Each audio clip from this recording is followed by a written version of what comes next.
And on this Independence Day, we wanted to ask this question because we've been talking about it all week.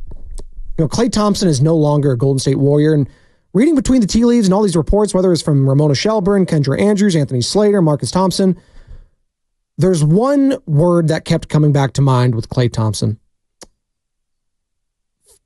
His independence. He wanted to be free from this team. He wanted to go away. And not just because, he didn't have any fond memories here, but it was just time. Sometimes it's time to free yourself from something, whether it's a team, whether it's a job, whether it's a relationship. You want to gain your independence. So he leaves from Stephen Curry and goes to Luka Doncic. We'll see how that works. But he needed to move on for his own mentals. And that's what he's doing. So we asked the question, who needs their sports independence the most, Sam Lubin? Who needs that? It could be Klay Thompson needed it. It could be Brandon Ayuk, who is asking for a new contract with the 49ers. I don't know if he's going to get that. Could be anyone. It could be maybe a certain fan base from an owner. It could be maybe a team from a player from a team from a coach, who just any sort of whatever you define as independence. I want to hear from everyone. 888-957-9570.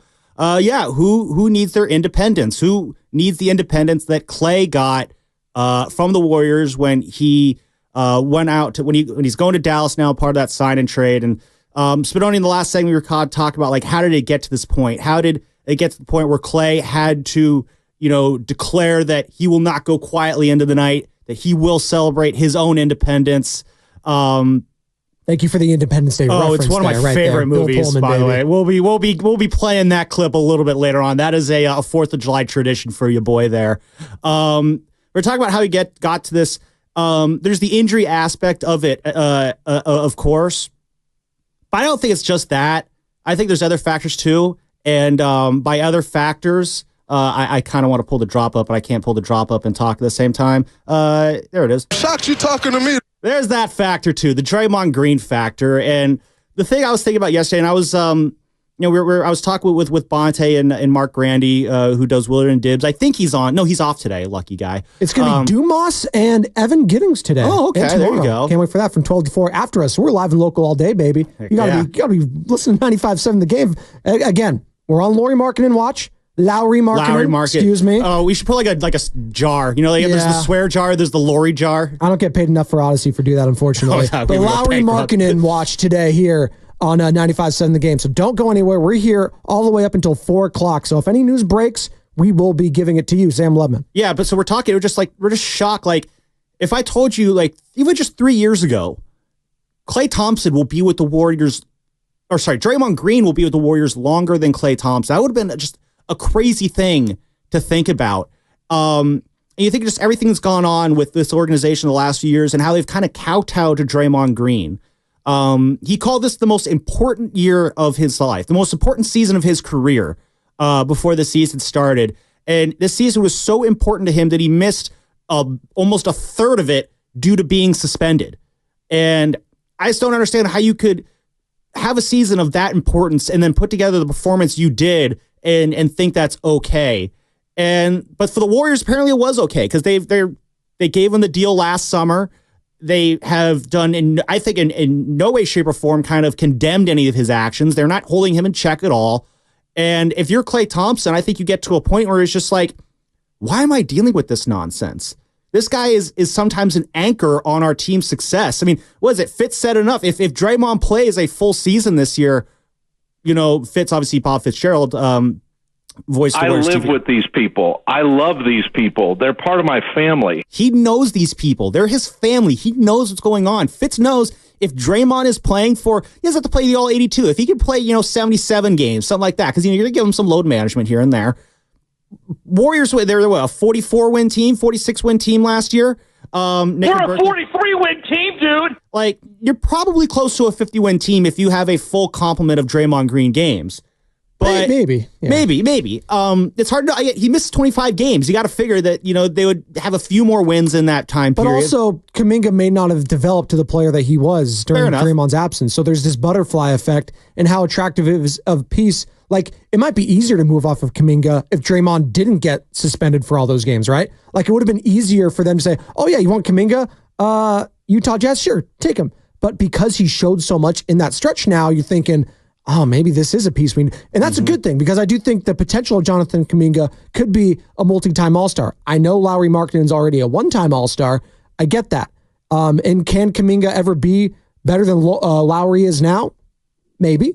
Again, you're banking on the unknown of Jonathan Kuminga. But to your point, Sam, with Draymond Green, like that whole thing, if you're Klay Thompson watching that and you saw how he got rewarded and how he, kind of played that season out, you got to have a bad taste in your mouth. And it wasn't just Draymond, because Ramona Shelburne and Kendra Andrews, Sam Lubman, released an article on ESPN basically alluding to the fact that both Draymond and Klay Thompson felt some type of way about the young guys or the new acquisitions of Andrew Wiggins getting paid before them.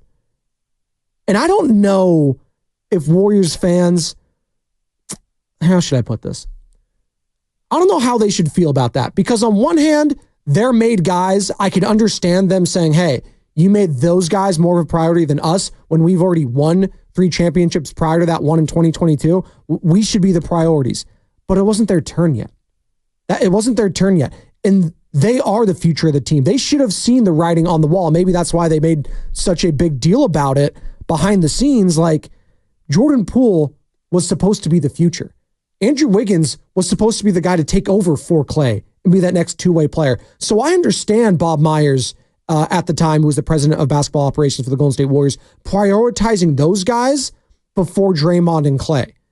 But they obviously felt some type of way about it. Well, I kind of have to wonder if things were a little bit different, if Klay's contract was up before Draymond's, if we're in this situation. I do agree with you. Yeah, I think it makes sense to prioritize Poole and Wiggins there in that situation, because, yeah, they are younger, and Poole absolutely showed that he could be a guy that you're going to have faith in going forward in the future until, everything got Hawaiian and we had to go to the punch. So I get that. As far as Klay being frustrated there, that's kind of, again, I think we've kind of learned over the last kind of couple years with Klay is he's not really good at accepting that the next part of his career is here. Maybe this week was kind of where it all finally kind of, the stars and the planets finally aligned for him, and he can't accept that this is his new life now. But while he's wearing that Warriors uniform, he is Klay Thompson, Golden State Warrior. Klay Thompson, the Golden State Warrior, is the starting shooting guard for Dub Nation. He is the starting shooting guard for this dynasty. And the idea that someone else is just kind of going to take that from him, is just going to get it, even if it was, Jordan Poole doing it in the way that he did, I can understand that not sitting well with him. But I also feel like that's easier to digest because, Jordan Poole played well enough to earn that deal. Jordan Poole played well enough to earn the moniker of, you will be replacing Klay Thompson someday. Andrew Wiggins played well enough to where, yeah, you will be a central figure in this organization someday. But with Draymond Green, though, yes, he's playing well, but I've always said my stance with Draymond Green has always been, as long as the on-court production is greater than the nonsense, I'm willing to roll with him. I'll always remember when I was, early on in my tenure here at 95.7, when I was doing Warriors This Week on Saturday mornings with JD and our guy Nick Friedel. I did the show the morning after. This was during the play-in year. It was the morning after the Friday night loss in Charlotte to the Hornets. I believe it was in Charlotte, where Draymond got ejected with 8 seconds left. And then I think that was the game where Rozier hit that shot with a second or two left, and that's how the Warriors lost that game, where, man, it would have been nice to have a DPOY in there at that time. Scary Terry, yeah. So he hits that shot. I came in for 3 hours, from 9 to 12 that day. It was 3 hours of Draymond Green phone calls. I don't think Nick and JD even got their takes off. It was just 3 straight hours of, I can't stand Draymond, get him out of here. Or, oh, you got to understand, this is just who Draymond is. Got to take the good with the bad, blah, blah, blah. And the way fans are split, it was my first time truly seeing just how split this fan base is on Draymond Green. And I'm kind of curious how many fans out there still love Draymond right now, and what has you still loving Draymond Green right now. But to that point, though, it's just like the divide with Draymond Green and just the storm that he creates, to a point, there's going to come a time where you're just tired of it, where it becomes so much that I don't care if he's still playing well on the court. The nonsense off the court is making so much noise that I can't take you seriously on the court anymore. And for me, my that's too much moment was when he punched Jordan Poole. At that point, it's like, you are now doing more harm to this organization than good. Your performance on the court, while still at, top tier levels, I think he was still, all-team defense at one of the 3 or 2 teams, all-team defense last year. Slater even came on our show and said it a few weeks ago. Why do they put up with Draymond? Because he's good. Yeah. And that's how it works in sports. As long as you're good, people will look the other way. Draymond Green is still good, but it just shows how ridiculous his nonsense is that even though he's still playing at a high level, the nonsense still is above that. His performance on the court is dwarfed by his nonsense. And I think if you're Klay Thompson, you're looking at this, it's like, you're committing all in with this guy who punched our future away, who has created a toxic atmosphere over this team. You're going to go all in with him when he's driving over the Joe Lacob's house and be like, hey, man, you want to give me that deal, or what are we doing here? But you're not going to commit to me, who I'm the zero maintenance player. I am cool Klay. I'm Killer Klay. What's the most, controversial thing Klay Thompson's done prior to leaving the Warriors?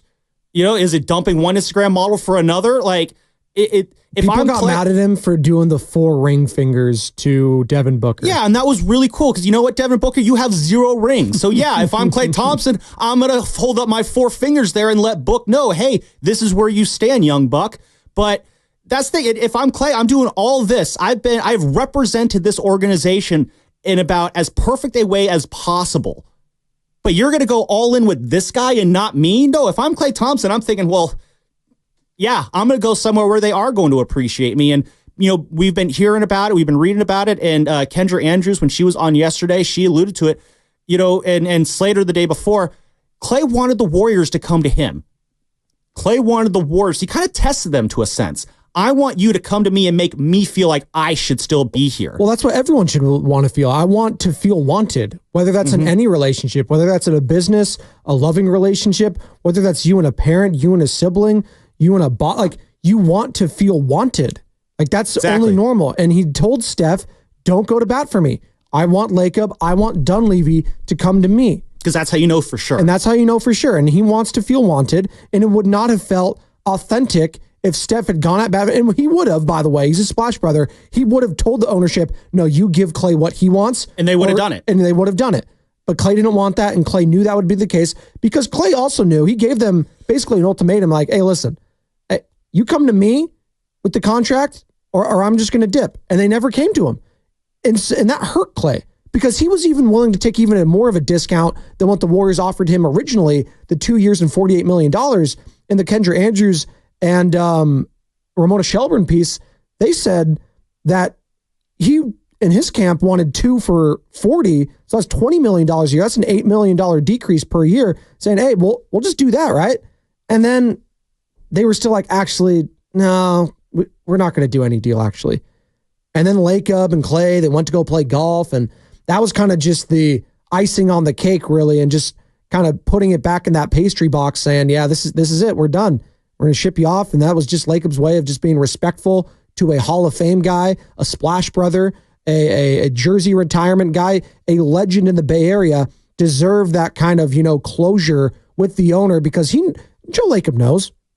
I mean, that is one thing I appreciate about the owner of Joe Lacob. He is very cognizant of how he is perceived around the Bay Area. He is very much in tune with the fan base. He knows this fan base wants to win because that is the culture and that is what the standard he has set up for that organization. You can't say that for a lot of teams here in the Bay Area. I'm looking at the orange and black in San Francisco. I'm damn sure looking at the Oakland A's. We're a dumpster fire of an organization, and that comes from the top bottom. That's for a lot of teams around here. I think the Niners obviously are the standard right now of excellence, but Joe Lacob was that for the longest time. He has been the standard of excellence. You can just look at the revenue and the Forbes, what they value that franchise at before and after. He is that guy, and he owed it to Klay Thompson to get some closure and tell him, you know what, Klay, I'm going to take you to golf. You'll be my guest. Let's just, if we have any bad blood, let's get it out now, and then we'll be on our way. So I do think everything's going to blow over after the career is done, but I want to hear from the people. 888-957-9570. It's Independence Day. Who needs their sports independence the most? Klay Thompson got his from the Warriors. Will Brandon Ayuk get his from the 49ers?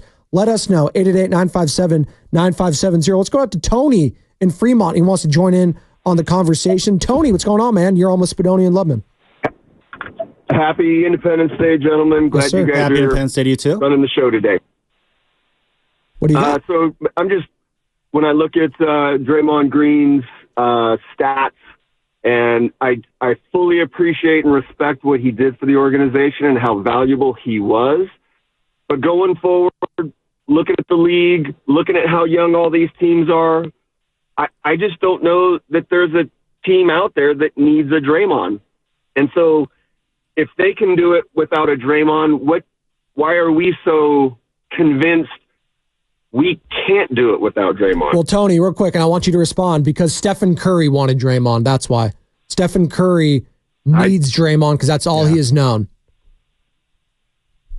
Yeah, I understand, and family's family, right? And business is business. Mm-hmm. I believe that's kind of maybe what we're in right here. So I don't know. I hear what you're saying.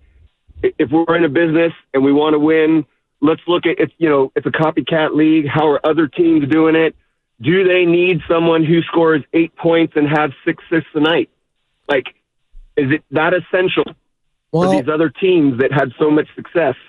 Thanks for the call, Tony. Draymond's so much more though than that. Like we can do the box score game, and he look horrible in comparison to other guys, like especially Klay Thompson, just because of the scoring aspect. But Sam, I mean, it goes off the box score. It goes off the box score because of what he does, playmaking, what he does at his position, his versatility, his defense. Like you can't quantify. And I don't want to have revisionist history about Draymond Green because he has been a vital cog. He's been a Hall of Fame guy. He has been massive for this organization. We get all that. But is the juice still worth the squeeze with the antics? I think that's what Sam was getting at. And I think that's what Tony and Fremont's getting at. Like, I get it. Hey, listen, they had allowed this guy to run rampant over the organization. They refused to punish him when he punched his own teammate. They let him come out for ring night. That whole thing, if they had a chance to do it over, I think they do. I think they punish him. I think they suspend him. And then they got to the point where last year the league had to step in and say, you guys didn't check Draymond Green enough. Now we're going to have to indefinitely suspend him. And if he gets in trouble again, we might suspend him for a damn year, or I don't even know, longer than that. Like, that is the hole that he has dug himself in and the organization. But the organization, they're kind of complicit they're culpable. Absolutely. Yeah. Like they enable it. It started really when you go back to the Kevin Durant situation where, Draymond Green shouted down Kevin Durant on the sideline down at Staples Center during that Clippers game. Of course, Steph, you remember he didn't go on that road trip. He was injured. He stayed back in Oakland Warriors were in Oakland at the time to rehab his injury. And it was the one game Steph doesn't go to. All hell breaks loose for this team. And the Warriors, remember, they just slapped Draymond with a 1-game suspension. That was it. And then if I'm Kevin Durant, I'm like, really? That's how it is here? This guy can act like that towards me after everything I've done? And it's all, we'll just give you 1 game and then we're good. Let's all have, cookies and ice cream and move forward with it. No, that's not how that works. If I'm Kevin Durant, I'm Kevin Durant. You know who I am. I'm not putting up with that. And, it burned the Warriors then, and they did nothing to correct it. And when Spinoni, you're a parent of a toddler. If you don't check Benny's behavior, is it going to get any better? Oh, God, that kid. Yes, yeah, I do have to check him. And then you have to deal with petulant children sometimes. It's funny because we all act like this sometimes. I know people get upset when we get name calling and all this sort of stuff. Oh, you can't, he's a grown man. Don't call him a child. Well, we all have children-like tendencies. We all get in our feelings. We all get grumpy. We all get angry at each other. That's nature. So yes, we might act like children sometimes. And I think that's why fans had a hard time with seeing Klay Thompson getting so upset and angry because he'd never have done that in the past prior to the injuries. But he's human. We're all human. We all get in our feelings sometimes. And yes, Draymond, maybe he should have been checked a lot more than I think Klay Thompson. Like, the fact of the matter is, we're talking about Klay Thompson leaving the Warriors and what led to this today. They had to check Klay Thompson. What was that? A month into the season about his shot selection. That's right. I had that team meeting.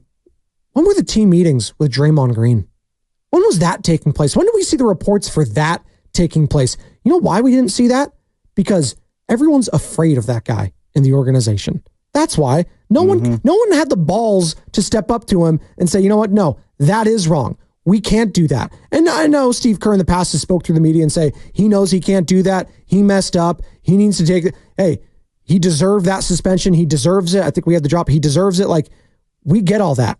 But nothing's changed. He ruins your zone. Thank you, Tony in Oakland. He really does. He does ruin the zone sometimes, and it's unfortunate because I do believe his level of play on the court is still very high. What is it, a DPOY level anymore? Probably not.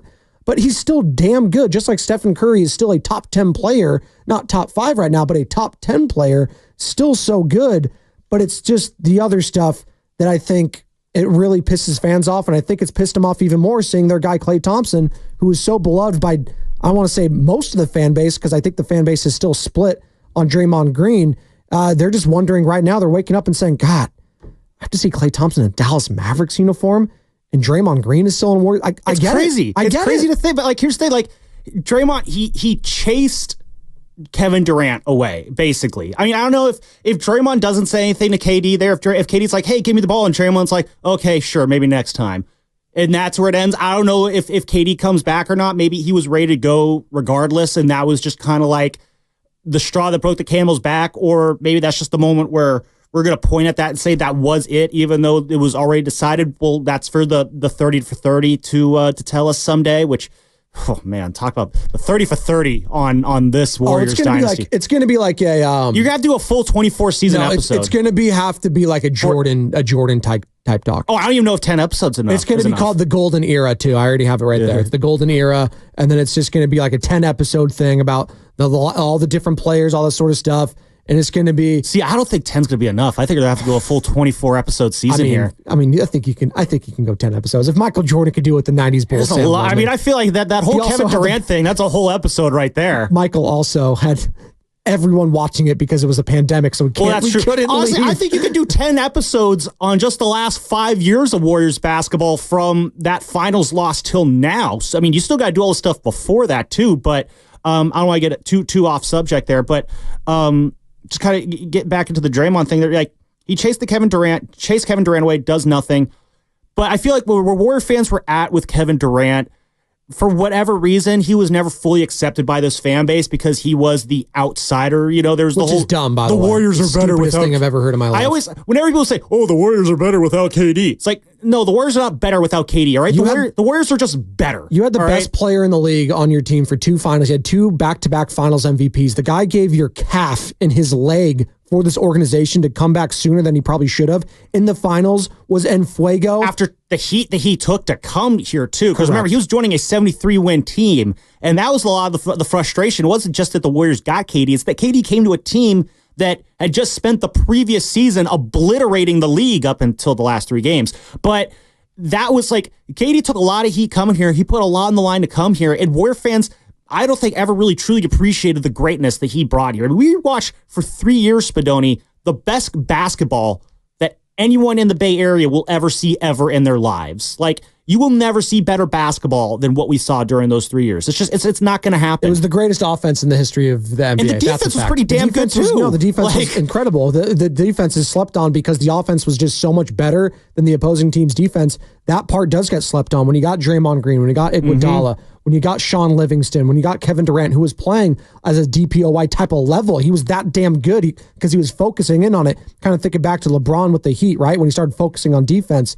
Steph, he improved to not good to slightly below average. Even he was playing some defense. So, yeah, it's just, we're talking about it right now today. And obviously we're still just reeling. And we're the fans are in their feels about Klay Thompson leaving. I don't blame them, one bit. This guy is a legend. And the way it ended is just...